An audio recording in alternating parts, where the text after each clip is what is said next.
So talk about your David versus Goliath. Before the U.S. Supreme Court, one of the most powerful unions in the country may have met its match in a stay-at-home mom who cares for her severely disabled son.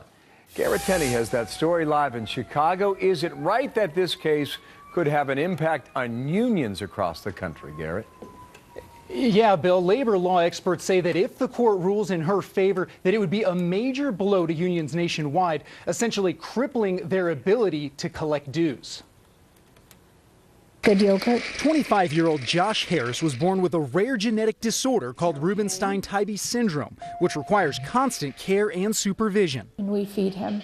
I help him wash his face, shave him, brush his teeth. Pam Harris is not only Josh's full-time caretaker, she's also his mom. I love you so much. I know with the beat of his heart, he is a part of me.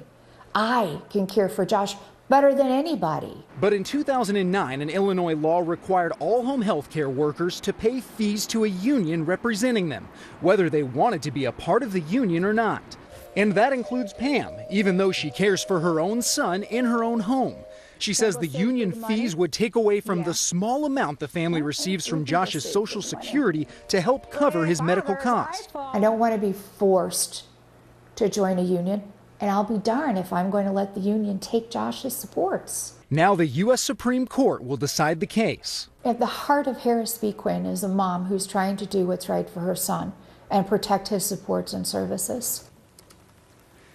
The unions involved see it a bit differently, though. In a statement, they say Pam's efforts represent, quote, not only a radical assault on a long-standing Supreme Court precedent, but also a cavalier indifference to the welfare of seniors and people with disabilities. And, Bill, the U.S. Supreme Court is set to announce its ruling on this case in June. All right, we'll see you then. Thank you. Garrett Tenney in Chicago on that. Martha.